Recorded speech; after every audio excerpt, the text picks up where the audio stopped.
Bismillah. Assalamualaikum warahmatullahi wabarakatuh. Innal hamdalillah nahmaduhu wa nasta'inuhu wa nastaghfiruh wa na'udzu billahi min shururi anfusina wa min sayyiati a'malina. Man yahdihillahu fala mudilla lahu wa man yudlil fala hadiya lahu. Wa ashhadu an la ilaha illallah wahdahu la syarika lah wa ashhadu anna Muhammadan abduhu wa rasuluh. Salawatu rabbi wa salamuhu wa barakatuhu alaihi wa ala alihi wa ashabihi wa man sara ala nahjihi wa tamassaka bi sunnatihi ila yaumiddin. Ya ayyuhalladzina amanu taqullaha haqqa tuqatih wa la tamutunna illa wa antum muslimun. Ya ayuhan nasu attaqu rabbakumul ladzi khalaqakum min nafsin wahidah wa khalaqa minha zawjaha wa batha minhuma rijalan katsiran wa nisaa'a wattaqullaha alladzi tasaaluna bihi wal arham innallaha kana 'alaikum raqiba.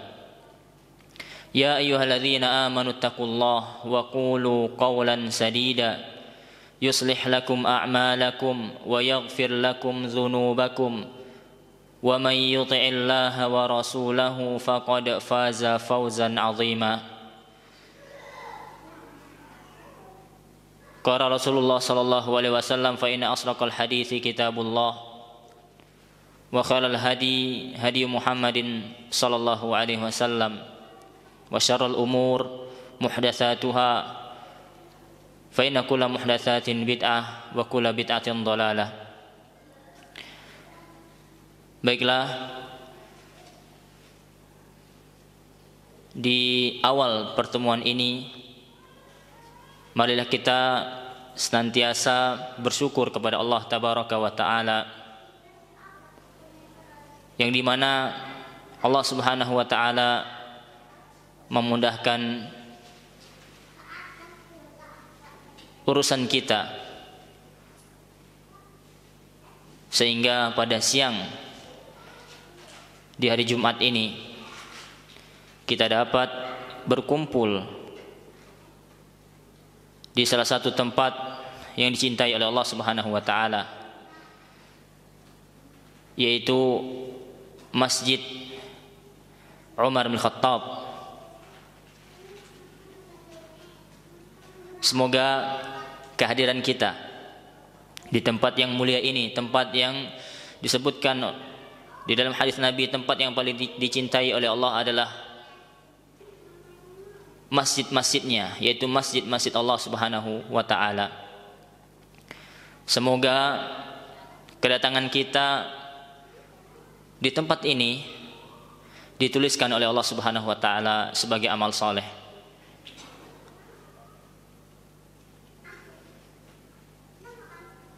Baiklah para jamaah, terutama yang hadir di Masjid Umar bin Khattab, para ummahat,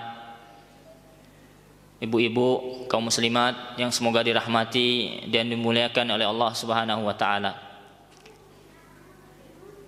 Kemudian tak lupa kita ucapkan salawat dan salam kepada Rasul kita, Nabi yang mulia, Nabi yang agung, Nabi besar, Nabi Muhammad alaihi salatu wassalam.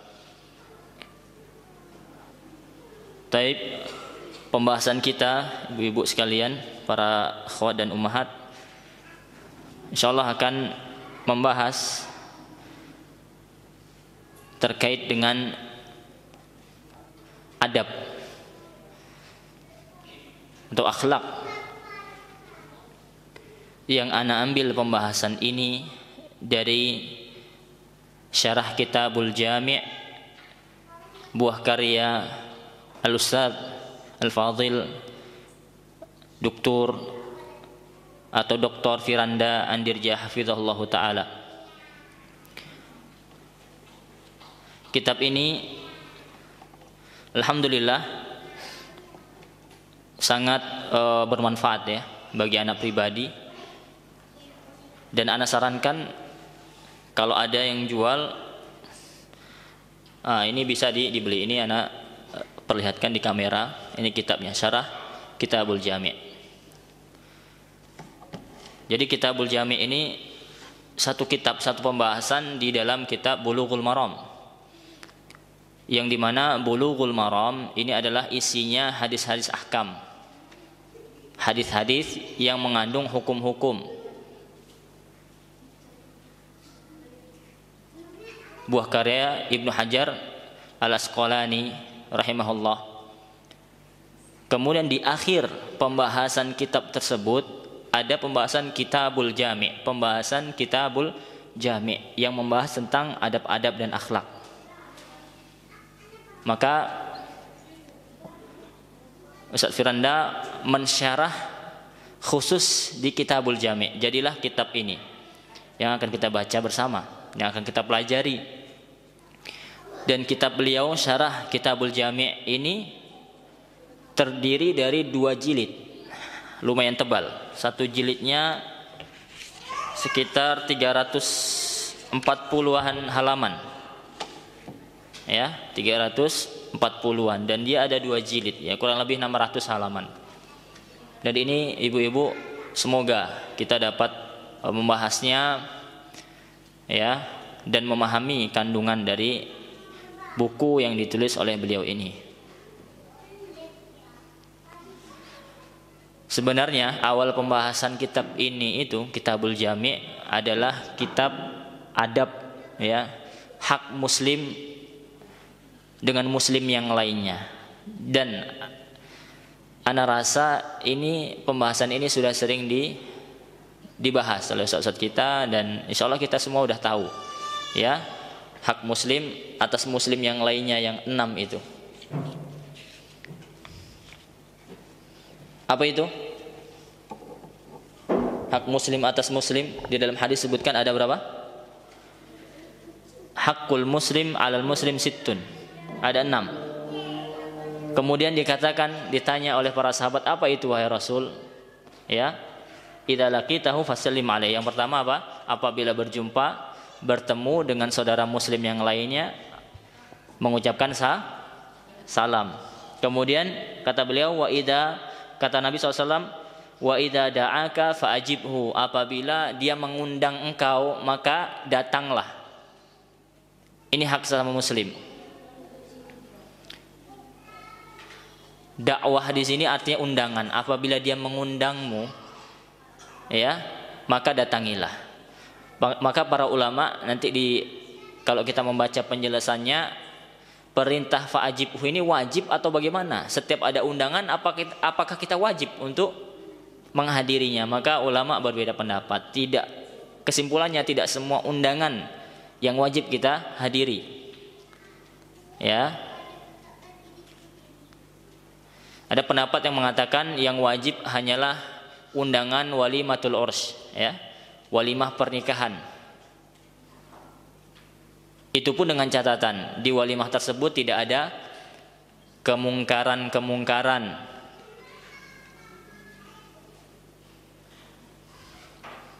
Maka apabila kita diundang walimah tempat saudara kita, seorang muslim terutama yang mengundang, kemudian tidak ada kemungkaran, maka kita wajib hukum asalnya. Kita wajib untuk menghadiri kecuali ada uzur dari kita. Uzur syar'i, misalkan sakit atau ada urusan yang tidak bisa ditinggalkan, atau karena kata para ulama terlalu jauh tempat walimah tersebut sehingga kita menghabiskan waktu yang sangat panjang dan biaya yang cukup tinggi, maka ini menggugurkan kewajiban. Maka ibu-ibu ketika hadir ke walimah itu niatkan bahwasanya kita meneladani atau mengamalkan hadis ini, sehingga hadirnya kita, kehadirannya kita, datangnya kita ke walimah tersebut yang kita diundang di sana itu bernilai apa? Bernilai apa, Ibu? Ibadah, menjalankan sunnah ajaran Islam. Ini perintahnya, apabila da'aka fa'ajibhu, maka datanglah apabila diundang.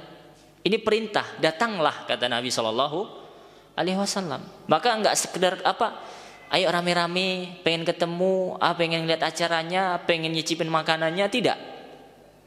Ya. Niatkan apa? Ibadah. Ya, menjalankan perintah Rasul sallallahu alaihi wasallam. Maka inilah pentingnya kita Ibu di dalam kehidupan kita sehari-hari itu apa? Memperbaiki niat. Kata Nabi SAW apa? Innamal a'malu binniyat. Tayyib. Itu yang kedua. Yang pertama tadi apa? Idza laqitahu fasallim alaih. Apabila berjumpa dengan saudaramu atau saudarimu seiman, seislam, maka fasallim alaih, perintahkan. Nabi memerintahkan kita apa? Mengucapkan salam. Itu yang pertama. Yang kedua, idza da'aka fa'ajibhu, apabila dia mengundang engkau maka datanglah. Artinya apa? Saudara muslim yang mengundang engkau maka datanglah. Beda halnya ketika orang kafir yang mengundang kita, nanti ada pembahasannya juga. Itu ada pembahasannya juga. Wa idza istansahaka fansahlahu. Kemudian yang ketiga apa? Hak muslim atas muslim yang lainnya adalah apabila dia meminta untuk nasihat, dia datang kepada kita, tolong nasihati aku, arahkan aku, maka kita arahkan kepada kebaikan. Kita arahkan kepada nasihat yang baik. Kita nasihati dia. Wa idza atasa fahamidallah fashammithu. Kemudian yang keempat, apabila dia atasa. Apa itu atasa? Bersin. Hacing gitu. Apa itu bahasa kitanya, Bu? Bersin tahu? Ibu. Ya, bersin. Apabila bersin kemudian dia memuji Allah, maka apa yang kita katakan? Kata Nabi, fasammithu yarhamu kallah.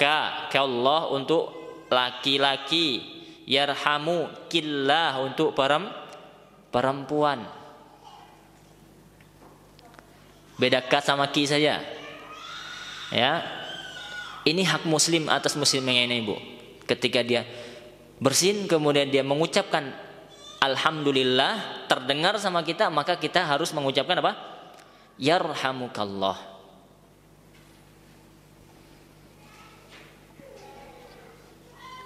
Dan yang bersin juga melanjutkan lagi, yahdikumullah wa yuslihu balakum. Nah, ini tuntunan dalam Islam. Ya, adab dalam Islam. Ya, sampai bersin pun diatur, ada caranya, ada adabnya, ada etikanya, Ibu. Kenapa harus mengucapkan alhamdulillah ketika bersin? Karena bersin itu datangnya dari Allah. Sebaliknya nguap itu datang dari syaitan. Ya, jadi bersin ini kebaikan, maka kita mengucapkan alhamdulillah. Apalagi ditinjau dari kesehatan. Ya. Silakan dibaca apa pendapat ahli kesehatan, apa yang terjadi, reaksi apa ketika bersin itu, apa reaksi tubuh kita, ya, mengeluarkan penyakit katanya dan seterusnya. Wallahu a'lam. Kemudian apa? Itu yang keberapa, Ibu? Keempat tadi ya. Kemudian hak muslim di atas muslim yang lain yang kelima, kita murojaah saja nih cepat. Wa idza maridha fa'udhu. Apa artinya? Apabila sakit, apabila saudaramu atau saudarimu seiman sedang sakit, fa'udhu. Nabi memerintahkan apa? Untuk mengunjunginya.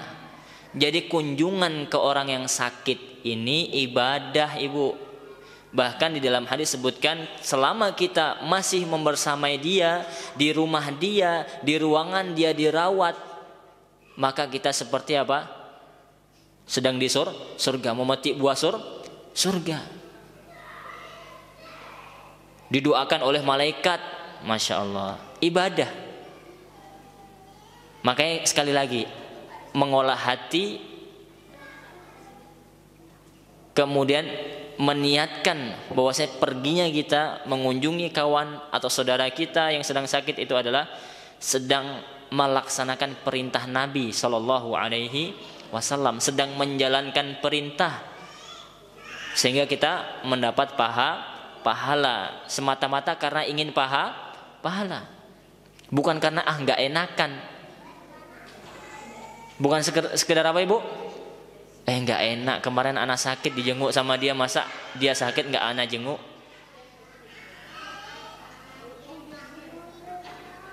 Bu, suara saya jelas?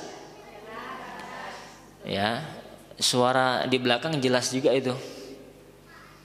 Ya, mohon ya. Baik, alhamdulillah. Yang kelima apa tadi? Wa idza marida fa'udhu. Apabila sakit, ada saudara kita yang sakit, tetangga kita sakit, ini perintah Nabi, kunjungilah dia. Bu, berapa kali kita mengunjungi orang sakit, Bu? Apa? Enggak ada batasannya, ya? Tidak ada batasannya. Makanya dikatakan iyadah, dari ada ya'udu, kembali. Artinya bukan hanya sekali kita mengunjungi orang sakit. Ini menunjukkan apa? Islam itu perhatian. Ya, agama yang mendorong kita untuk apa? Peduli sosial. Ini ajaran Nabi, ajaran Islam. Ya. Bahkan salah satu hikmah ajaran Nabi SAW ketika imam sedang sholat berjamaah, kemudian selesai sholat assalamualaikum assalamualaikum kiri dan kanan, kemudian apa? Dianjurkan untuk menghadap ke belakang. Dan Nabi itu biasanya melihat di saf-saf sahabat ini, kalau ada kehilangan satu sahabat ditanya, fulan kemana? Apa yang Nabi tanya? Fulan kemana? Tatkala kehilangan salah seorang yang biasanya hadir sholat jamaah kemudian dia tidak hadir, Nabi bertanya, Nabi peduli. Si fulan kemana? Si Anu kemana? Ditanyakan oleh Nabi SAW. Oh, si fulan sakit wahai Rasul. Kemudian selesai zikir, langsung Nabi menjenguk orang yang sakit, sahabat yang sakit. Ini menunjukkan apa? Islam mengajarkan kita peduli dengan sesama. Bahkan memasukkan ke dalam hak muslim atas muslim yang lainnya. Apabila sakit, mendengar saudaramu sakit, engkau kunjungi.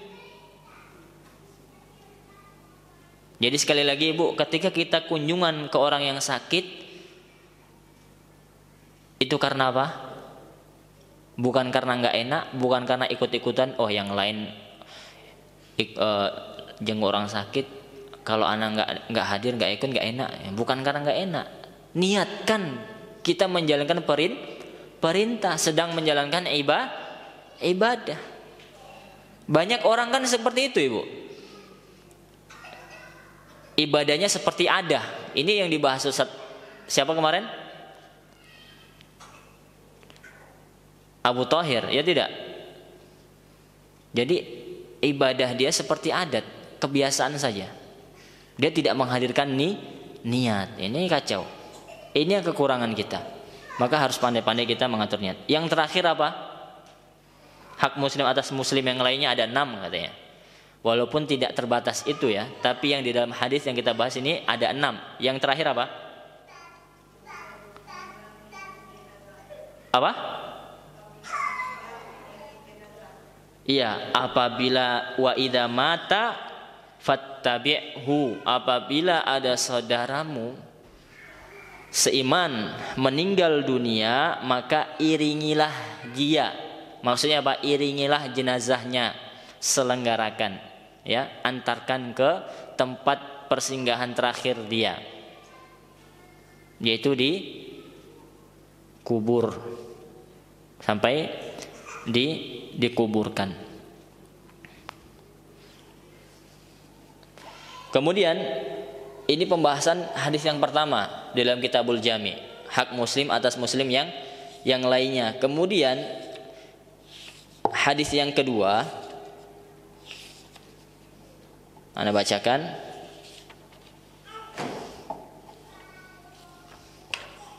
Walaupun banyak ya, kalau kita rincikan permasalahan hadis yang pertama ini banyak, fikihnya itu banyak, tapi kita lewatkan saja karena mungkin sudah sering didengar.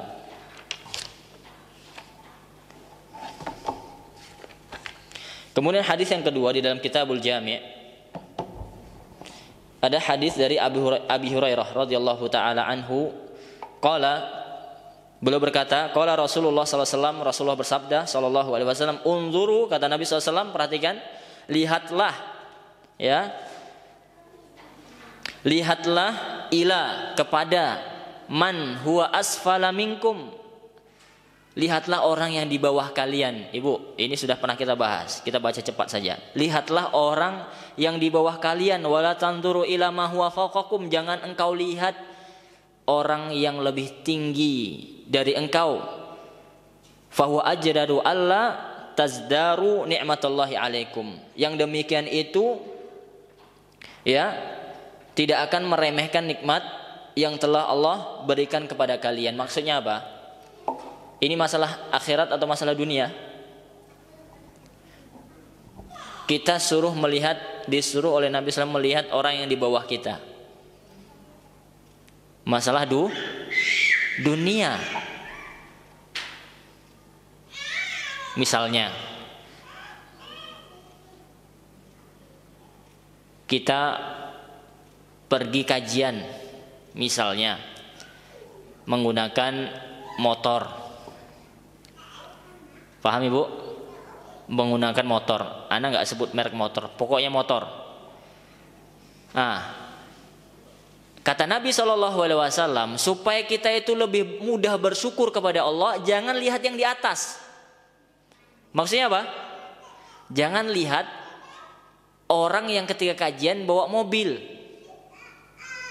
Enak, nggak kehujanan, nggak kepanasan. Itu yang membuat kita apa? Kata Nabi SAW, tidak bersyukur nanti kita. Yang seharusnya kita lihat apa kata Nabi SAW? Unduru ila, lihatlah kepada yang di bawah kalian. Bersyukur kita bu, pakai motor, tinggal gas jalan. Ya, ada orang yang pergi kajian bawa apa bu?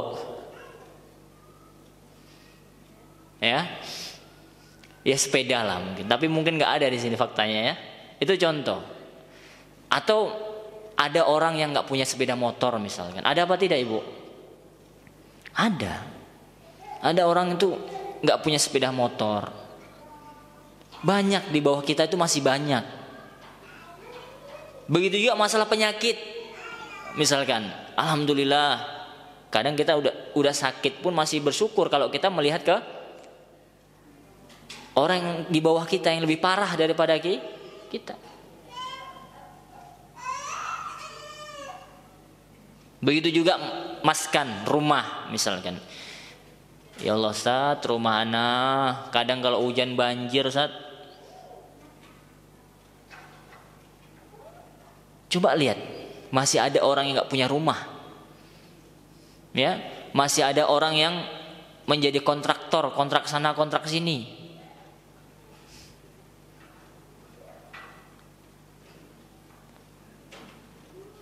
Maka kata Nabi SAW, salah satu akhlak yang baik supaya kita bersyukur itu ibu apa?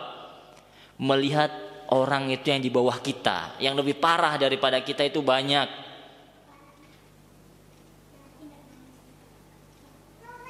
Bisa difahami hadis ini insyaallah? Bisa. Kemudian kita lanjutkan hadis yang ketiga di dalam Kitabul Jami'. Hadisnya dari sahabat An-Nawwas Ibn Sam'an radhiyallahu anhu, beliau berkata, qala sa'altu, aku pernah bertanya kepada siapa? Kepada Rasulullah sallallahu alaihi wasallam. Jadi sahabat Nawas bertanya kepada siapa ibu? Kepada Rasulullah sallallahu alaihi wasallam. Anil birri, tentang apa ditanya? Albir, ismun jami' lil khair. Albir adalah sebuah sebutan yang mencakup segala kebaikan, sebuah nama yang mencakup sebuah kebaikan atau banyak kebaikan. Atau albir itu sama dengan ihsan terkadang. Makanya ada istilah birrul walidain. Artinya apa? Al-ihsan ilal walidain. Al-ihsan ilal walidain, berbuat baik kepada kedua orang tua.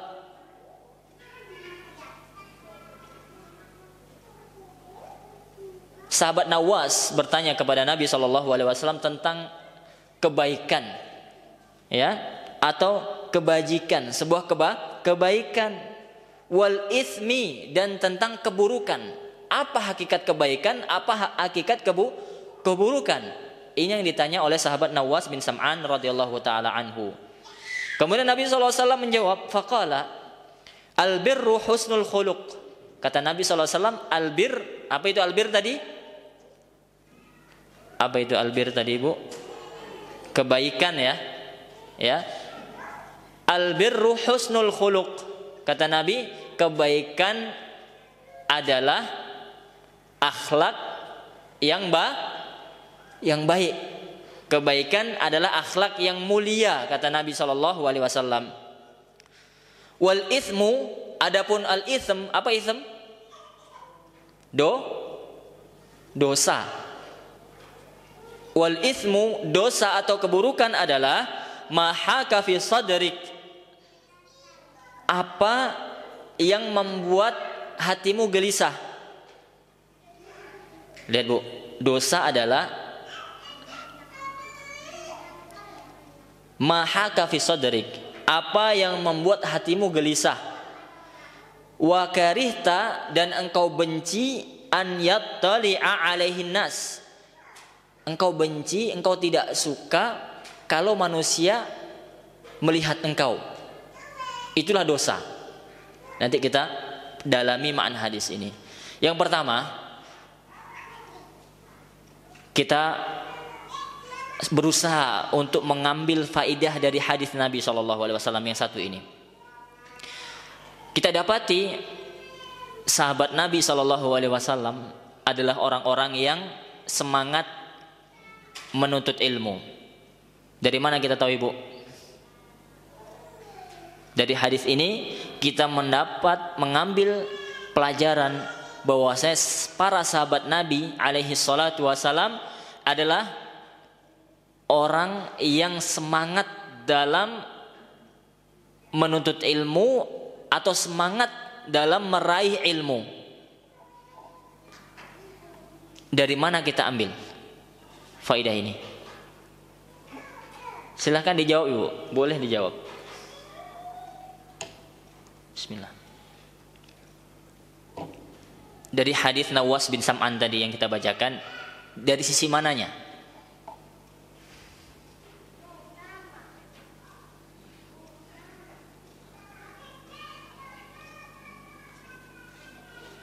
Halo, nggak ada yang tahu? Tadi di awal hadis apa bunyinya? Sahabat Nawas bin Sam'an bertanya kepada siapa? Kepada Rasulullah. Jadi, Ibu, salah satu metode atau cara menuntut ilmu atau menggapai ilmu atau mendapatkan ilmu adalah dengan bertanya, sebagaimana dilakukan oleh sahabat ini yang meriwayatkan hadis. Siapa? An-Nawas bin Sam'an radhiyallahu anhu. Ini menunjukkan semangatnya para sahabat bertanya kepada siapa? Rasulullah SAW, yang beliau adalah orang yang disepakati keilmuannya tentang agama Islam ini. Tidak ada manusia di bumi ini yang lebih tahu tentang agama Islam, ya, selain beliau. Ya, tidak ada, hanya beliau yang paling tahu dan paling paham tentang agama ini.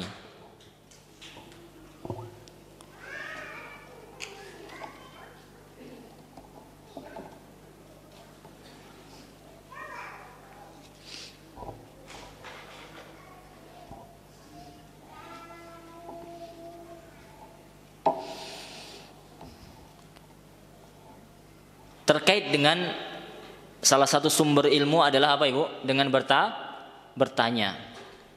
Pernah ada yang bertanya kepada sahabat, pernah dikatakan kepada sahabat yang mulia, sahabat yang bernama Abdullah bin Abbas. Abdullah bin Abbas, atau sering kita dengar Ibnu Abbas. Siapa Ibu? Ibnu Abbas radhiyallahu taala anhuma. Siapa Ibnu Abbas ini? Siapa Ibnu Abbas? Siapa? Siapa? Betul sekali, sahabat Nabi alaihissalatu wassalam. Selain sahabat Nabi, perawi hadis benar, salah satu perawi hadis dari kalangan para sahabat ya, yang banyak meriwayatkan hadis Nabi sahih. Ada lagi? Ana tanya, Al-Abbas ini siapa? Hah? Ada Abbasnya. Paman. Pamannya Nabi SAW. Berarti Ibnu Abbas atau Abdullah itu namanya kan Abdullah bin Abbas. Abdullah bin Abbas. Abdullah itu siapa berarti? Anaknya, berarti siapa? Ya, anak paman sepupunya Nabi Sallallahu Alaihi Wasallam. Jadi ada kedekatan ya dengan Nabi alaihi salatu wassalam, dan beliau adalah orang yang faqih, orang yang paham agama, dan dia mendapatkan doanya Nabi alaihi salatu wassalam. Beliau saking semangatnya menuntut ilmu ya. Beliau ini apa? Ketika masih kecil, beliau izin kepada Nabi untuk menginap ke rumah Nabi, ingin melihat bagaimana sholatnya Nabi Shallallahu Alaihi Wasallam, yaitu sholat malam. Nah, ini semangat beliau. Dan wajar, beliau termasuk salah satu ulama dari kalangan sahabat. Karena Ibu, tidak semua sahabat itu menjadi ulama. Bisa dipahami? Seperti halnya misalkan Khalid ibn Walid. Beliau dikenal sebagai ulama atau sebagai apa? Sebagai panglima perang. Jadi ada tugasnya masing-masing begitu. Oke, bisa dipahami. Dikatakan kepada Ibnu Abbas radhiyallahu taala anhu, ada orang yang mengatakan kepada beliau, wahai Ibnu Abbas, bima adraktal ilm. Perhatikan Ibu, Ibnu Abbas pernah ditanya, wahai Ibnu Abbas, dengan apa engkau mendapatkan ilmu yang banyak itu? Dengan apa, bagaimana engkau mendapatkan ilmu yang banyak? Ini orang mencari cara, ingin tahu caranya Ibnu Abbas untuk mendapatkan ilmu itu bagaimana sebenarnya gitu. Qala, kemudian Ibnu Abbas menjawab, adraktul ilma bilisanin saul wa qalbin aqul. Apa artinya itu, Bu? Kata Ibnu Abbas, aku mendapatkan ilmu dengan cara apa? Lisanin saul. Apa lisan? Lisan, iya. Dengan lisan, ya lisan bahasa kita. Saul, apa itu Saul? Yang terus bertanya. Faham Ibu? Dengan lisan yang sering bertanya, yang banyak bertanya, wa qalbin aqul, dan hati yang cerdas.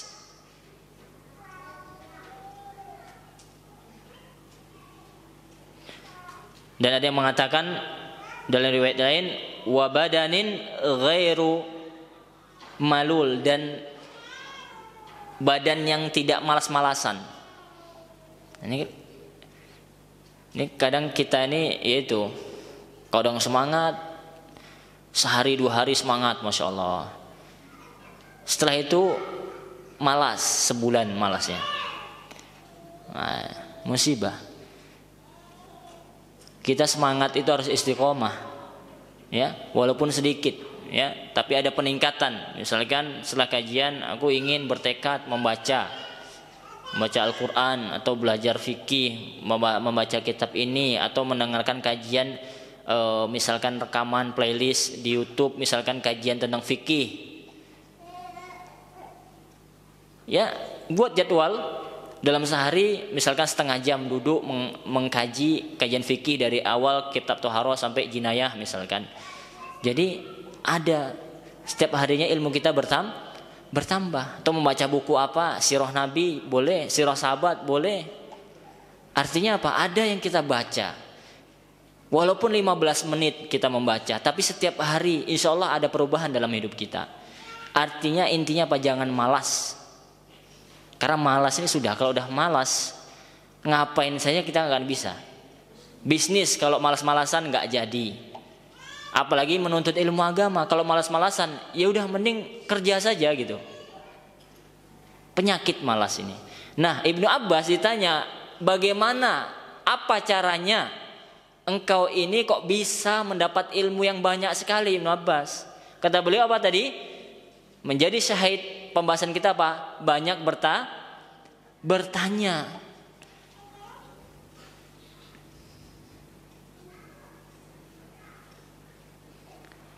Bahkan dikatakan oleh Imam Az-Zuhri rahimahullah, al-ilmu khazain. Ilmu itu ibarat apa? Khazain. Ya, khazinah itu kan lemari. Ya, sebuah simpanan lah begitu, tempat yang ada kuncinya. Taftahuha al-masail. Dan ilmu itu bisa dibuka dengan cara apa? Bertanya. Kemudian berkata juga al-Imam Al-Baqillani rahimahullah, al-ilmu kuflun. Ilmu itu seperti apa? Gembok. Ibu tahu gembok? Ya. Wa miftahuhu al-masail atau al-mas'alah. Dan cara membukanya apa? Gembok itu bagaimana cara membukanya, Ibu? Dengan kunci, dan kuncinya adalah soal, bertanya. Kata siapa? Al-Imam Al-Baqillani rahimahullah. Nah, ini tentang bertanya. Salah satu sumber ilmu, cara mendapatkan ilmu itu apa? Bertanya. Tapi bertanya itu, Ibu, juga ada adabnya, ada caranya. Yang pertama, kepada siapa kita bertanya, kan itu? Kepada siapa, Ibu? Kita bertanya tentang ilmu agama nih terutama. Sedangkan ilmu dunia saja kita milih-milih mau tanya. Ya tidak, Ibu? Misalkan kita mau membuka usaha ternak A, ternak B, kita nggak mungkin bertanya kepada siapa? Tentang peternakan. Yang nggak tahu tentang peternakan, nggak mungkin kita tanya. Apalagi kita mau buka usaha.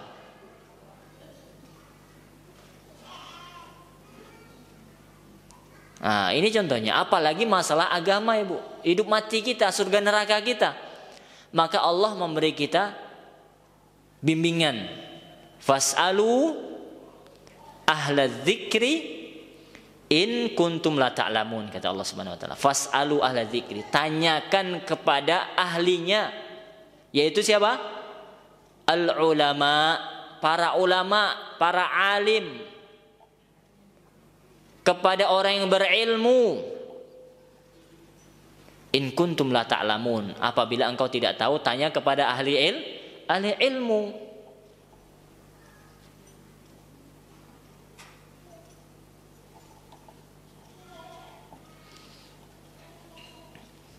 Kemudian salah satu adab bertanya adalah bertanya itu untuk sesuatu yang akan diamalkan, bukan hanya menambah wawasan. Paham, Ibu? Dan ini yang dilakukan sahabat. Sahabat bertanya, salah satunya Nawas bin Sam'an tadi. Bertanya tentang apa itu dosa, apa itu pahala, apa itu kebaikan, apa itu dosa. Itu untuk diamalkan. Banyak sahabat Nabi bertanya tentang apa amalan terbaik, misalkan memberi makan kepada fakir miskin, misalkan. Ya untuk dilakukan, untuk diamalkan, bukan sekedar habis itu nggak ada dilakukan. Tidak seperti itu. Bertanya untuk diamalkan. Kemudian juga ada bertanya hal yang bermanfaat. Bertanya hal yang bermanfaat. Jadi nggak asal tanya saja. Kadang ada juga orang yang sukanya tanya saja. Tapi kadang nggak penting dia bertanya itu. Sesuatu yang tidak bermanfaat. Karena tanda baiknya seseorang itu, agama seseorang itu apa? Salah satunya dikatakan oleh Ibnu Mas'ud, "Idza aradallahu bi'abdihi khairan", apabila Allah menginginkan kepada hambanya kebaikan, saddadahu, Allah akan mengarahkan dia, membimbing dia, wa ja'ala su'alahu amma ya'nihi, dan Allah akan jadikan pertanyaan dia, setiap pertanyaan dia itu apa? Yang bermanfaat untuknya, untuk agama dia, untuk dunia dia.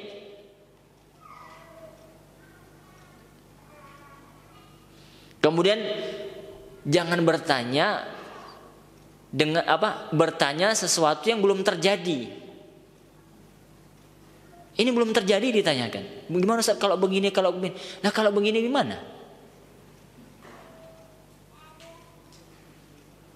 Ustaz, bagaimana wudhu nanti di bulan, Ustaz? Bagaimana cara wudhu di bulan? Ente pernah ke bulan? Besok kalau udah sampai bulan telepon anak. Nah, itu contohnya. Paham Ibu? Belum terjadi. Maka jawabannya nanti sudah terjadi baru tanya. Sudah di bulan, pahami bulan? Di luar angkasa sana. Nah, ini contohnya. Atau ada yang bertanya misalkan, apa hukum daging dinosaurus misalnya?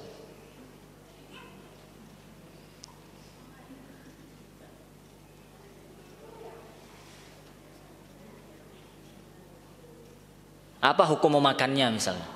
Nggak, binatang itu nggak ada sekarang. Apa yang ente tanya gitu?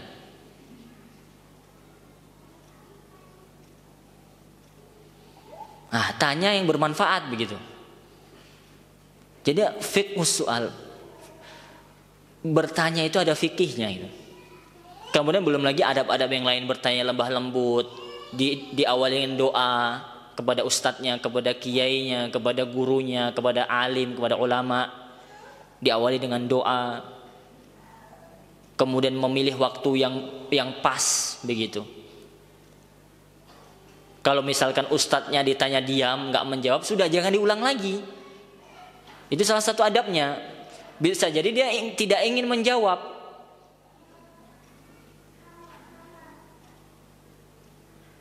Kemudian ada bertanya juga ketika diramai misalkan di majelis ilmu seperti ini, ya boleh kita bertanya untuk faidah yang menyeluruh begitu. Oh, rasanya penting saya bertanya ini supaya yang lain tahu. Itu boleh. Dan itu ya adab ya terkait dengan bertanya. Salah satu apa tadi di awal kita singgung, salah satu cara agar kita mendapatkan ilmu itu apa? Kata Abdullah bin Abbas, bilisanin Saul, dengan lisan yang banyak bertanya. Dan kita sudah jelaskan sedikit tentang adab-adab bertanya. Kemudian kita lanjutkan kepada hadisnya.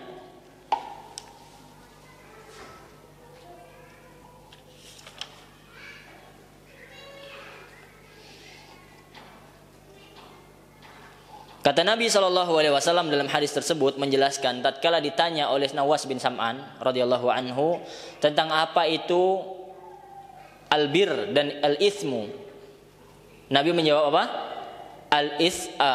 Albirru husnul khuluq. Kebaikan itu adalah akhlak yang mulia. Apa makna dari perkataan Nabi SAW kebajikan atau kebaikan adalah akhlak yang baik? Pertanyaannya adalah mengapa Rasulullah SAW mengkhususkan penyebutan akhlak yang mulia? Apakah kebaikan itu hanya akhlak yang mulia? Apakah kebaikan itu hanya akhlak mulia dan tidak ada selain akhlak mulia? Tentu jawabannya tidak. Bukankah sholat adalah kebaikan? Puasa adalah kebaikan? Zakat itu kebaikan? Ya, banyak kebaikan selain akhlak mulia. Akan tetapi ini menunjukkan apa? Tentang bahwasanya ini menunjukkan apa? Betapa tingginya akhlak yang mulia ini di sisi Allah Subhanahu wa taala. Sebagaimana sabda Nabi SAW ini semakna, penyebutannya sama seperti sabda Nabi SAW, al-hajju arafah. Apa artinya? Haji adalah arafah. Apakah manasik haji, amalan rukun haji itu hanya wukuf di arafah, Ibu? Faham sekarang? Ya, apakah rukun-rukun haji itu hanya wukuf di Arafah? Jawabnya tidak. Ada amalan-amalan, ada rukun-rukun lain di sana. Misalkan apa? Ihram itu ada rukun haji. Kemudian tawaf ifadah, kemudian sa'i. Kenapa Nabi mengatakan al-hajjul arafah? Al-hajju Arafah, haji itu Arafah. Ini menunjukkan apa, Ibu? Bahwasannya wukuf di Arafah itu apa? Merupakan amalan yang sangat mulia dibandingkan yang lain. Sama sabda Nabi SAW, al-birru husnul khuluq. Kebaikan itu adalah akhlak yang baik. Kebaikan itu adalah akhlak yang mulia. Sebaik-baik amalan itu apa? Akhlak yang mulia. Ini yang ingin disampaikan Nabi SAW, ingin menjelaskan kepada kita.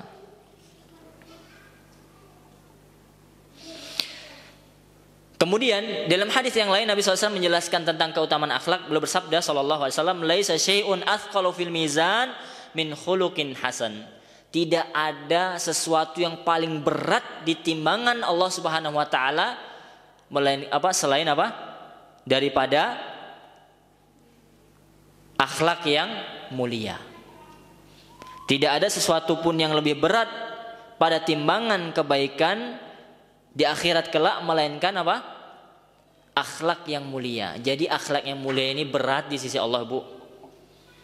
Pahalanya besar. Kemudian Rasulullah SAW juga bersabda, innar rajula la yudriku bihusni khuluqihi darajatas sha'imil qa'im. Sesungguhnya dengan akhlak yang mulia seseorang bisa meraih derajat orang yang setiap hari puasa. Dengan akhlak yang mulia orang bisa menandingi orang yang berpuasa dan qiyamul lail.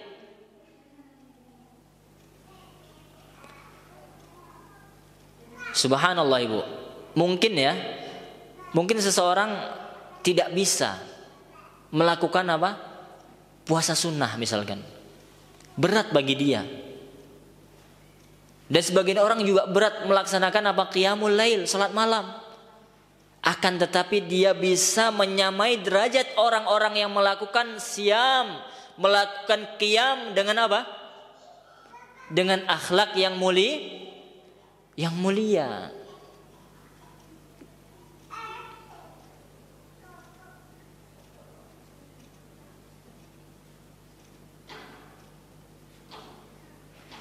Kemudian dalam hadis yang lain Nabi SAW juga bersabda, aqrabukum minni majlisan yaumal qiyamah ahasinukum akhlaqa. Orang yang paling dekat, perhatikan Ibu.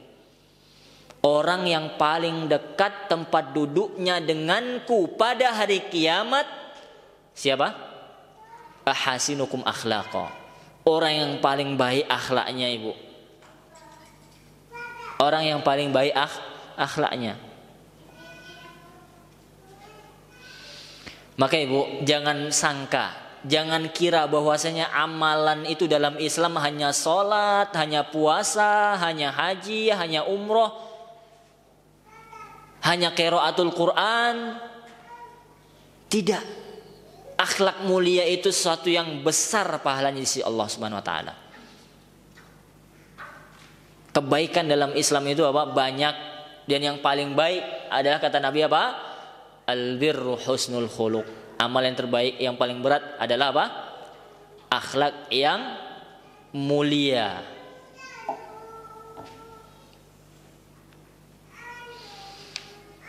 Siap kita memperbaiki akhlak kita, Ibu? Atau kita udah merasa orang paling baik akhlaknya? Sama, Ibu. Ana di sini membacakan hadis ini, mengajarkan tentang akhlak dan adab, bukan berarti ana orang yang paling tinggi akhlaknya, Ibu. Kita sama-sama sedang belajar, sedang berusaha untuk menjadi orang yang terbaik, orang yang baik akhlaknya. Sebagaimana Nabi kita Muhammad SAW yang Allah katakan, wa innaka la'ala khuluqin azim. Nabi itu sudah dijamin, sudah ditazkiyah oleh Allah Subhanahu wa taala, wahai Muhammad, innaka la'ala khuluqin azim. Sesungguhnya engkau benar-benar di atas akhlak yang mulia.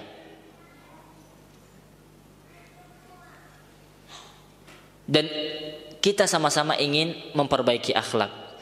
Oleh karena itu Rasulullah SAW bersabda, ana za'imun bi baitin fi a'lal jannati liman hassana khuluquhu. Kata Nabi SAW, perhatikan Ibu. Ya, perhatikan Ibu. Aku akan menjamin sebuah istana di surga atau di atas surga bagi siapa yang berusaha. Ini ada hasanah, ada usaha nih. Usaha apa? Hasanah khuluquhu, bagi siapa yang berusaha untuk memperbaiki akhlaknya. Perlu ada usaha apa tidak, Ibu, untuk memperbaiki akhlak? Atau kita pasrahkan sudah kayak gini, memang bawaan anak Ustaz pemarah Ustaz. Bolehkah kita pasrah seperti itu? Ya, kita nggak akan berubah kalau seperti itu. Berpasrah, berpangku tangan dengan apa? Dengan karakter kita. Sedangkan kata Nabi SAW, aku menjamin bagi seseorang surga yang paling atas, atau surga bagian atau istana di bagian atas surga bagi siapa yang berusaha untuk memperbaiki akhlaknya. Kemudian Nabi SAW juga bersabda, man yatasabbar yusabbirhullah. Barang siapa yang berusaha untuk bersabar, berusaha, ada upaya nih, dia berusaha, ya Allah, saya pengen menjadi orang sabar. Wa man yatasabbar yusabbirhullah. Kata Nabi SAW, barang siapa yang berusaha untuk menjadi orang yang sabar, niscaya Allah akan jadikan dia penyabar. Ya, jangan lupa juga apa? Berdoa. Apa doanya? Allahumma hassanta khalqi fa ahsin khuluqi. Ya Allah, sebagaimana engkau baguskan, cantikkan rupaku ini, maka baguskan juga akhlakku, ya Allah. Jadi doa ini bukan hanya ketika di depan cermin. Anda sering lihat, ya, ditempel doa ini di mana? Di depan cermin. Bahwa pada faktanya tidak, pada prakteknya Nabi tidak. Kapan saja kita boleh baca doa ini, dianjurkan di waktu-waktu mustajab, misalnya kita baca doa ini. Allahumma hasanta khalqi fahassin khuluqi. Ya Allah, engkau telah baguskan rupaku, rupa zahir kita, wajahku, ciptaan yang sempurna. Ya, hidungnya 1 enggak 2, telinganya 2 enggak 3. Ini kan bagus, ya tidak, Ibu? Semuanya ada kegunaannya, semua bagus, dan bahkan ahsani taqwim kata Allah Subhanahu wa taala. Allah menciptakan manusia sebaik-baik ciptaan. Maka berdoa ibu supaya akhlak kita apa? Supaya akhlak kita ini dan anak juga baik gitu. Dan khairukum li ahli wa ana khairukum li ahli. Sebaik-baik kalian, kata Nabi SAW, adalah orang yang paling baik dengan keluarganya, dan akulah orang yang terbaik untuk keluargaku, kata Nabi SAW. Jadi akhlak yang mulia ini, akhlak yang bagus, yang hasan ini, yang harusnya pertama kali merasakan adalah keluarga kita. Percuma bu, kita di luar baik, di rumah kita buruk.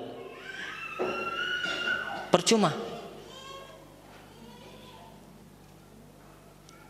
Na'udzubillahi min dzalik. Semoga Allah perbaiki akhlak kita. Ya, amin ya rabbal alamin. Itu apa itu tadi? Hakikat kebaikan. Kata Nabi SAW, al-birru husnul khuluq.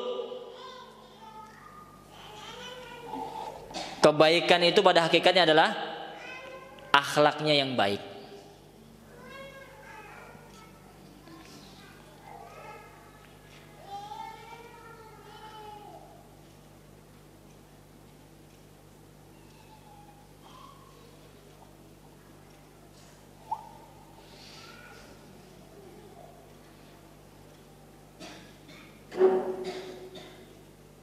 Kita masih kebaikan ini belum keburukan nih dibahas bu.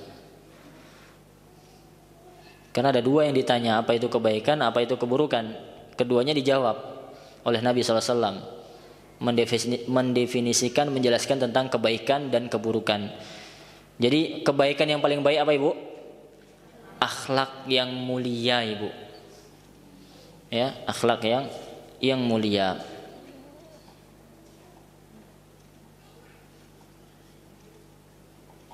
Kita sebenarnya banyak yang akan kita bahas tuh. Kita sebutkan contoh lah dari Rasulullah SAW. Bagaimana sih akhlaknya Nabi itu? Ya, kita ingin meneladani beliau. Bagaimana akhlak Nabi SAW? Nabi adalah orang yang suka bersyukur ibu. Ini akhlak yang baik. Bersyukur. Walaupun sedikit pemberiannya, bersyukur ibu. Barang siapa yang tidak bisa bersyukur kepada yang kecil, niscaya dia tidak akan bisa bersyukur dari yang banyak. Man la yashkurun nas la yashkurullah.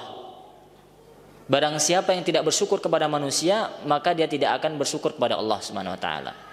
Maka Nabi adalah orang yang paling suka bersyukur kepada Allah Subhanahu wa taala atas nikmat-nikmat yang banyak. Dan beliau apa? Akhlak beliau apa? Sering bertaubat, sering beristighfar. Dikatakan suatu hari Nabi SAW pernah sholat sampai kaki beliau ini bengkak ibu. Apa? Sampai kaki beliau bengkak. Pernah kita ibu berdiri sholat sampai kaki kita bengkak? Yang ada apa? Kaki kita sakit, kaki kita bengkak, mungkin karena misalkan lagi buka usaha. Ya, berdirinya lama, misalkan yang jualan makanan, ini kan hal mubah. Ini Nabi apa? Kakinya bengkak gara-gara sholat. Saking lamanya beliau berdiri sholat sampai kakinya bengkak. Kemudian ada yang mengatakan kepada beliau, wahai Rasulullah, ya Rasulullah, ghafarallahu laka ma taqaddama min dzambika wa ma ta'akhkhar. Wahai Rasul, dosamu itu bukankah sudah diampuni oleh Allah Subhanahu wa taala, baik yang lalu maupun yang akan datang? Kata Nabi SAW, iya. Qala afala akuna abdan syakura. Aku hanya ingin menjadi hamba yang bersyukur, kata Nabi SAW. Bu, Nabi dia maksum apa tidak? Maksum. Maksum itu apa? Terbebas dari dosa. Sepakat ya? Bu, sepakat Nabi tidak ada dosanya? Sepakat. Tadi Nabi suka bersyukur. Akhlak Nabi apa? Bersyukur kepada Allah Subhanahu wa taala. Kemudian yang kedua, bahwasanya beliau ini sangat pandai beristighfar, sering beristighfar kepada Allah Subhanahu wa taala. Kata Nabi SAW dalam hadis beliau bersabda, wallahi anni atau inni la astaghfirullah fil yaum wa atubu ilaihi fil yaum aktsara min sittina min sab'ina marrah. Kata Nabi SAW, demi Allah, sesungguhnya aku itu senantiasa beristighfar dan bertaubat kepada Allah dalam sehari sebanyak berapa? 70 kali.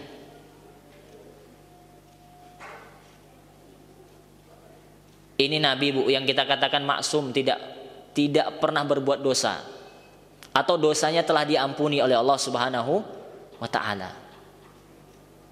Bu, hari ini udah berapa kali kita berbuat dosa? Banyak atau sedikit? Atau yang nggak pernah berbuat, yang belum berbuat dosa pada hari ini, tunjuk tangan. Apakah ada? Bu, wallahi, Bu, kullu bani Adam khata', setiap anak Adam itu sifatnya khata', salah, pendosa. Ini sifat bawaan manusia. Semua kita berbuat salah, Ibu. Setiap hari, bahkan setiap saat, setiap menit, setiap jam kita berbuat salah kepada Allah Subhanahu wa taala. Berbuat taksir, banyak kekurangan dalam ibadah kita. Salat kita masih banyak mengingat dunia kita. Salat kita masih tidak khusyuk. Ini dosa. Ibadah kita masih riya misalkan.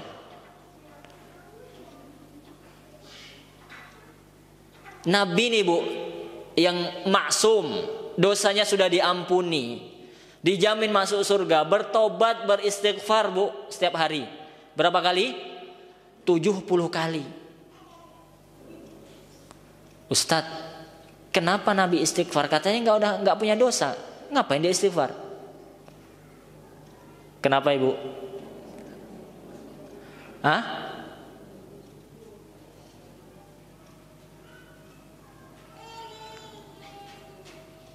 Kata para ulama, di antara jawabannya adalah yang pertama, ya, Nabi tidak berdosa.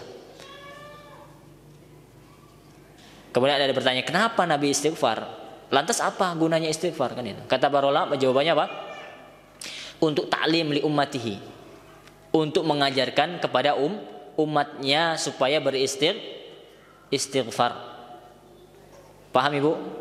Yang kedua, bahwasanya istighfar itu bukan hanya menghapus dosa, tapi mengangkat derajat. Iya tidak, Ibu? Iya. Yang pertama apa? Ta'lim, untuk mengajarkan kepada umatnya. Yang kedua apa? Untuk mengangkat derajat. Kemudian kita lanjutkan. Bismillah, alhamdulillah, wassalatu wassalamu ala rasulillah. Kita lanjutkan, Ibu, ya, sedikit lagi. Kemudian di antara sifat Nabi SAW, akhlak Nabi SAW, selain beliau itu rajin bersyukur kepada Allah Subhanahu wa taala. Kemudian rajin beristighfar kepada Allah dan bertaubat dalam seharinya berapa? 70 kali. Bahkan di riwayat yang lain ada 100 kali. Sedangkan beliau apa? Maksum, terlepas dari dosa.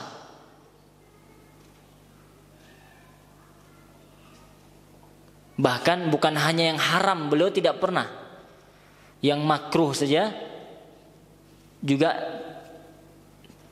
tidak beliau lakukan. Ya, ini kata para ulama. Kemudian di antara akhlaknya Nabi SAW adalah beliau adalah orang yang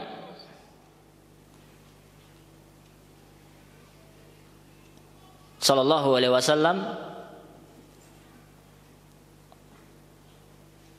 sangat takut terhadap Allah Subhanahu wa taala. Akhlak beliau apa? Yang mulia, takut kepada Allah Subhanahu wa taala. Beliau adalah seorang nabi. Dosanya sudah diampuni, dijamin masuk surga, tapi rasa takutnya kepada Allah itu sangat tinggi. Takut kepada azab Allah itu sangat tinggi. Diriwayatkan, diceritakan bahwasanya beliau ini, jika beliau sallallahu alaihi wasallam melihat gumpalan awan, tahu awan, Ibu, awan mendung, ya, awan atau mendung. Ketika beliau melihat awan, gumpalan awan atau mendung, maka terlihat di wajah beliau sallallahu alaihi wasallam isyarat, ya, seakan beliau tidak suka atau takut. Berubah wajah beliau langsung menjadi apa? Wajah yang takut.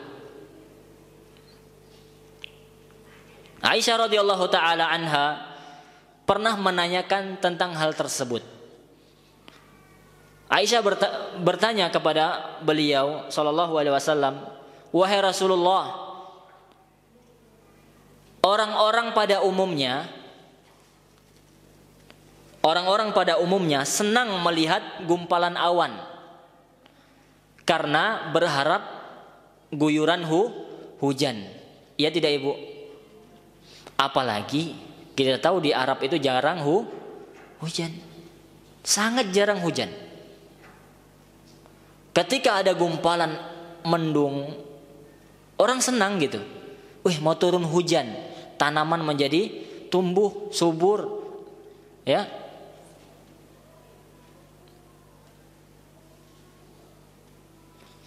Sementara engkau, kata Aisyah radhiyallahu taala anha, terlihat tidak suka. Kemudian Rasulullah SAW bersabda, perhatikan Ibu, "Ya Aisyatu, wa ma yu'minuni an yakuna fihi adzabun qad uzziba qaumun birrih." Kata Nabi SAW, "Wahai Aisyah, apakah ada yang menjamin kepadaku rasa aman di balik awan itu?" Paham Ibu? Apakah ada yang menjamin, kata Nabi SAW, kepadaku bahwasanya di balik awan itu atau yang akan keluar dari awan itu adalah hujan? Apakah ada yang menjamin, kata Nabi SAW? Jawabannya tidak. Kemudian kata Nabi SAW, karena ada juga kaum yang diazab oleh Allah Subhanahu wa taala birrih, dengan angin. Makanya beliau takut Ibu. Siapa yang diazab dengan angin Ibu?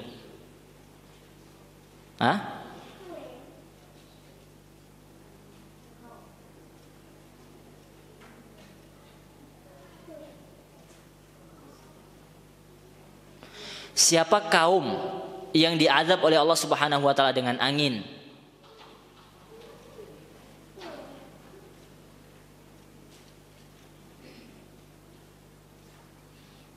Siapa?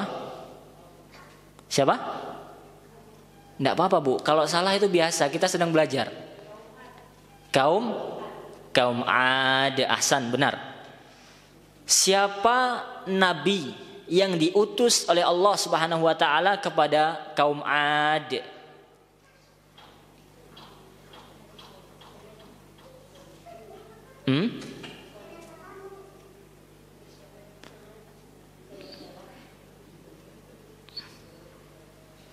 Itu Samud. Enggak, ciri-ciri kaum Ad ini apa? Irama dzatil imad, kata Allah Subhanahu wa taala, allati lam yukhlaq mithluha fil bilad. Wa Thamud allazi, itu Samud lagi, setelahmu itu Ad, ya.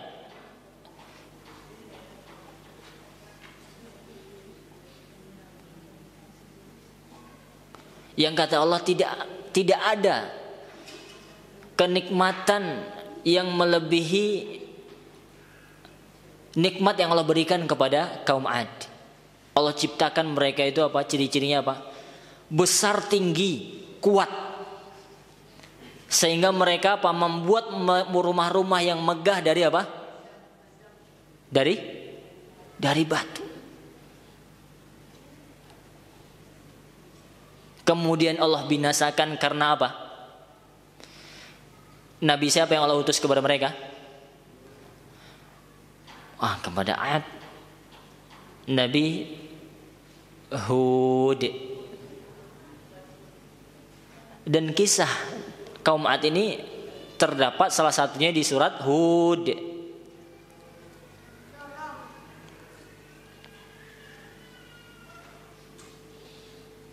Membangkang kepada Nabi Hud. Bahkan Nabi Hud dikatakan gila. Bayangkan Nabi dikatakan gila. Astagfirullah.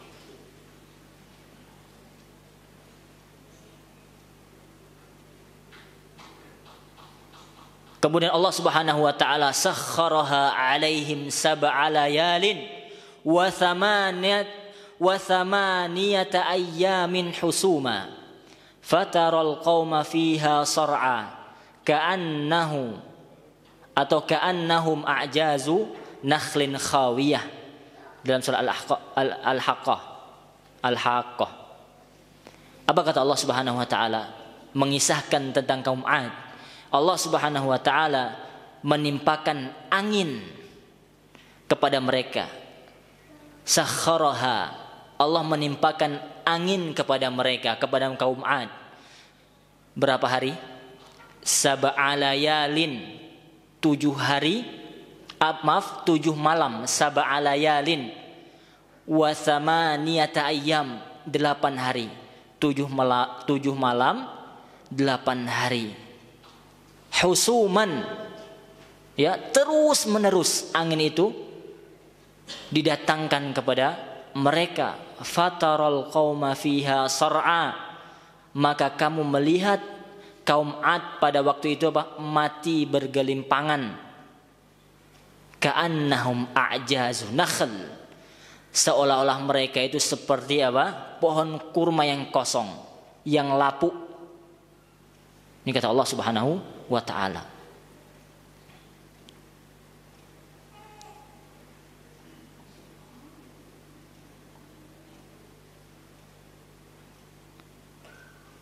Kemudian Allah Subhanahu wa ta'ala jelaskan juga bagaimana keadaan kaum 'Ad ketika Allah azab mereka dalam surah Az-Zariyat ayat 42. Ma tadharu min syai'in atat 'alaihi illa ja'alathu karramim. Angin itu yang Allah utus, Allah kirim kepada kaum 'Ad, angin itu tidak membiarkan satu pun yang dilaluinya melainkan dijadikan seperti serbuk. Hancur semua yang dilewati oleh angin tersebut.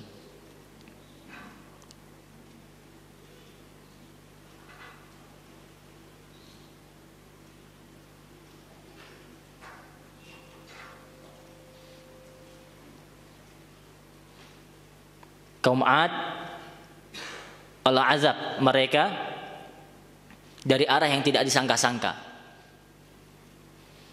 Bahkan dikatakan sebelum Allah utus angin, Allah tahan air hujan, sehingga di daerah mereka itu di mana kaum 'Ad hidup kering kerontang. Allah tahan air hujan, sehingga semuanya menjadi kering kerontang.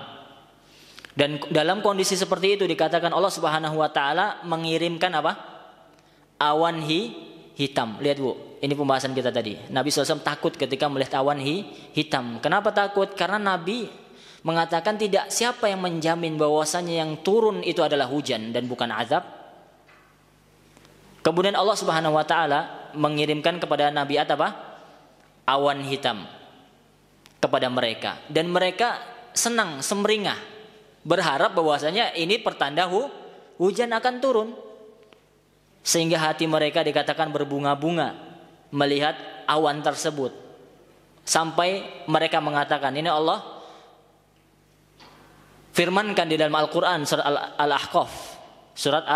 Al-Ahqaf ayat 24. Ketika mereka melihat awan hitam tersebut, mereka mengatakan, mereka mengatakan, hadza 'aridun mumtiruna. Ini adalah awan yang akan menurunkan hujannya kepada kami.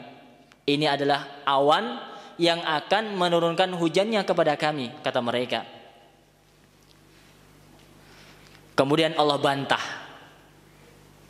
Allah bantah di ayat yang setelahnya, ayat ke-25 surat Al-Ahqaf. Bal huwa masta'jaltum bihi. Bukan, kata Allah Subhanahu wa taala. Namun itulah azab yang kamu minta supaya datangnya itu segera. Rihun fiha adzabun alim, kata Allah Subhanahu wa taala. Nauzubillahi min dzalik.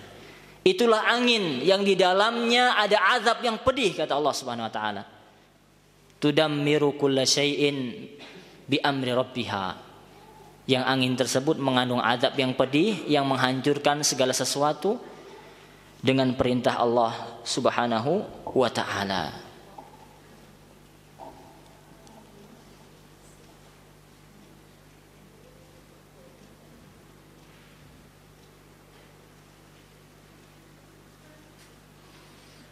Kemudian di antara akhlak Nabi SAW adalah beliau orang yang paling dermawan. Orang yang paling dermawan, suka memberi. Terlebih di bulan Ramadan. Ini sudah sering kita dengar. Ini akhlak, contoh-contoh akhlak yang mulia dari Nabi SAW. Dan beliau adalah orang yang zuhud. Dan beliau tidaklah meninggal dunia kecuali hanya meninggalkan baju besi atau baju perang, senjata perang dan baju perang, itu pun dalam kondisi tergadaikan. Beliau wafat tidak meninggalkan emas dan perak. Ini menunjukkan zuhudnya Nabi SAW. Bahkan beliau pernah beberapa hari tidak makan, alaihi salatu wassalam.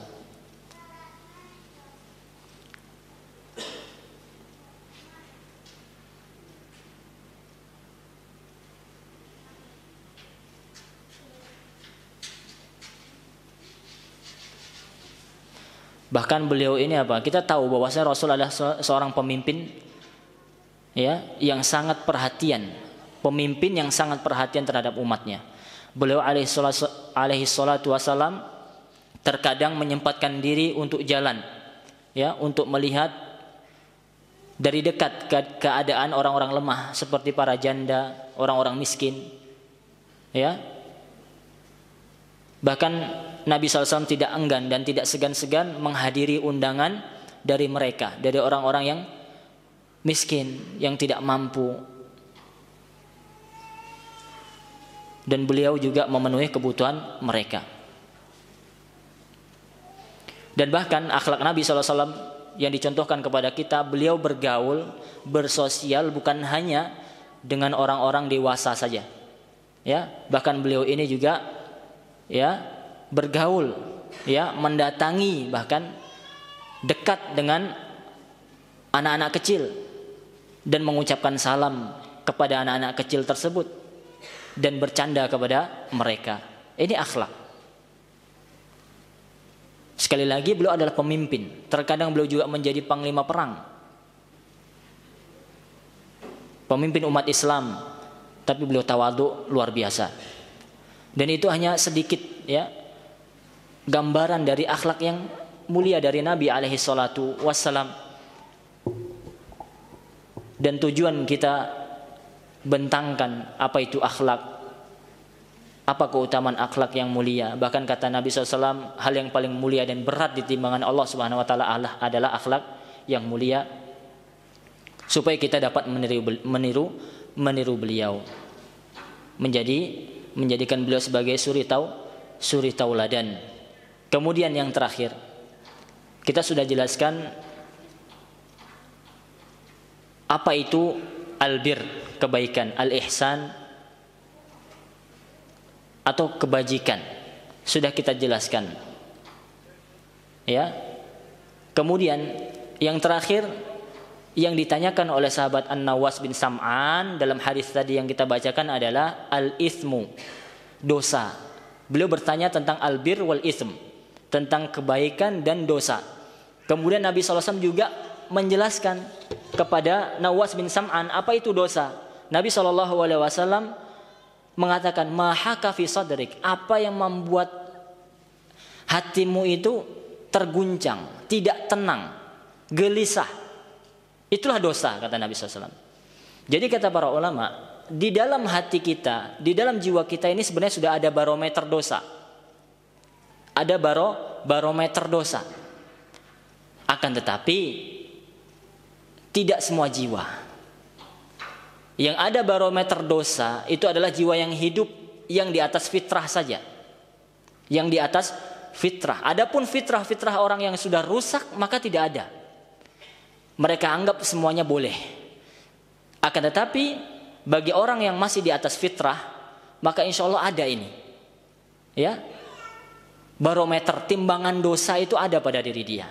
Tatkala melakukan suatu hal, misalkan dia ada suatu kegelisahan. Maaf. Kemudian kata Nabi SAW, wa karihta, dan engkau tidak suka ketika orang itu melihat engkau melakukan tersebut, itu dosa. Gelisah kita ketika ada orang yang melihat. Kita tidak ingin ketika kita melakukan hal tersebut dilihat oleh orang lain.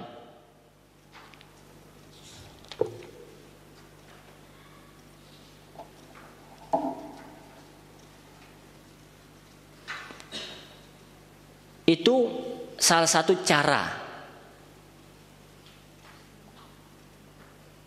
yang Nabi SAW katakan kepada sahabat Nawas bin Sam'an ketika beliau radhiyallahu anhu bertanya tentang apa itu dosa. Nabi jelaskan barometer itu ada pada diri kita. Padahal ya yang kita ketahui juga adalah salah satu hal suatu cara yang kita gunakan untuk menentukan mana dosa mana tidak adalah Al-Quran dan Sunnah. Ini sepakat. Tapi ada cara yang lain kata Nabi SAW, yaitu tentang bagaimana mengetahui dosa, yaitu dengan mengembalikan itu kepada barometer diri kita. Ada barometer pada diri kita. Wallahu taala a'lam. Ini hadis yang ketiga di dalam Kitabul Jami', salah satu bab atau kitab pembahasan di dalam kitab Bulughul Maram, buah karya dari Imam Ibnu Hajar Al-Asqalani rahimahullah. Semoga kedepannya kita dapat melanjutkan pembahasan kepada hadis yang keempat tentang adab dan akhlak. Hadis keempat tentang adab dan akhlak. Dan secara umum di dalam Kitabul Jami' itu adalah pembahasan tentang adab dan akhlak. Semoga Allah Subhanahu wa taala memudahkan kita untuk membahas, mengkaji dan memahami, dan tidak lupa adalah mempraktekkan. Berusaha untuk apa? Sekuat tenaga untuk mengamalkan ilmu yang kita dapat. Ya, karena tujuan utama menuntut ilmu adalah lil amali bihi, untuk beramal dengan ilmu tersebut, bukan hanya sekedar menambah wawasan saja. Sebagaimana kita katakan bahwa sifat sahabat Nabi SAW adalah mereka bertanya untuk diamalkan, untuk beramal, mencari jawaban dan lantas kemudian diamalkan, bukan sekedar mencari wawasan belaka. Wallahu taala a'lam bissawab. Kita akhiri subhanakallahumma bihamdik asyhadu an la ilaha illa anta astaghfiruka wa atubu ilaik. Wassalamu alaikum warahmatullahi wabarakatuh.